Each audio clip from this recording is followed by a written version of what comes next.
আরজিকর ইস্যুতে আন্দোলনে বঙ্গ বিজেপি। ধর্মতলায় আজ ধর্নার দ্বিতীয় দিন। অন্যদিকে আজ সল্টলেকেও পথে নামছে পদ্ম শিবির। দুপুরে করুণাময়ী থেকে সিটি সেন্টার পর্যন্ত মিছিল মহিলা মোর্চার। পরে রাজ্য মহিলা কমিশনের office ঘেরাওয়ের blue print Agnimitra পালদের।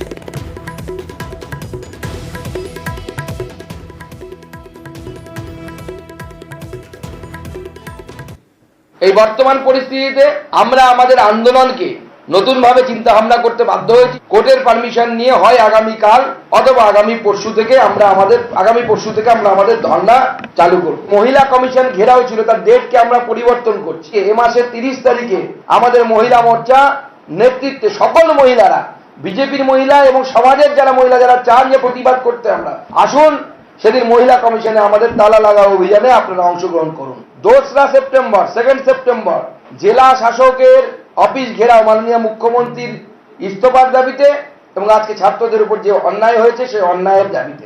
4 September দিনভর ধর্ণা ব্লকে। 6 সেপ্টেম্বর আমরা যেটা ঘোষণা করেছিলাম গত 4 তারিখে ছিল, সেটা 6 সেপ্টেম্বর প্রতিটি মণ্ডলে 12টা থেকে 2টো আমাদের চাক্কা জাম, সেই চাক্কা জাম চলবে। লালবাজার অভিযানে এবার জুনিয়র ডাক্তাররা। 2রা সেপ্টেম্বর জুনিয়র ডাক্তারদের লালবাজার অভিযানে আরজিকর সহ অন্যান্য কলেজের জুনিয়র ডাক্তাররাও সামিল হবেন। 3রা সেপ্টেম্বর ডাক্তারদের পেন ডাউনের আহ্বান।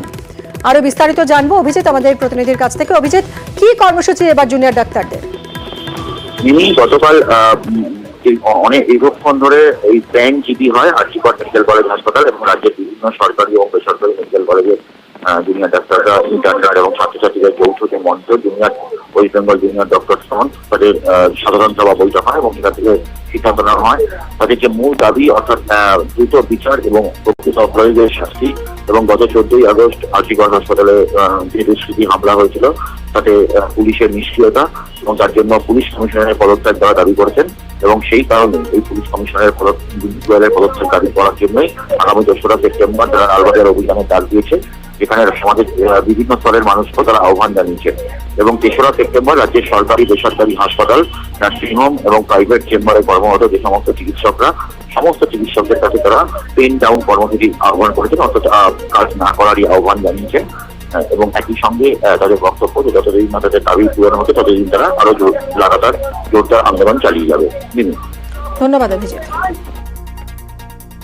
আমরা একটা লালবাজার অভিযানে ডাক দিয়েছি। যেভাবে সিজওয়ার্ক চলছিল সেইটা কন্টিনিউ হবে। ইন্ট্রা কলেজে একটা কনভেনশন হয়েছিল, তাতে বিভিন্ন স্যারেরা ছিলেন, আমাদের ডিপার্টমেন্টের সমস্ত ফ্যাকাল্টিরা ছিলেন, এইচওডিরা ছিলেন। সম্পূর্ণভাবে আমাদের এই যে আন্দোলন সেটাকে সমর্থন জানিয়েছেন। যতক্ষণ না ন্যায় বিচার হয় আমরা ছাড়বো না। পেন ডাউনের একটা সিদ্ধান্ত চলছে, তবে সেটা অনেক অর্গানাইজেশনকে নিয়ে আমাদের কথা বলতে হবে, তো তারপরে সেটা আমরা ডিসাইড করবো।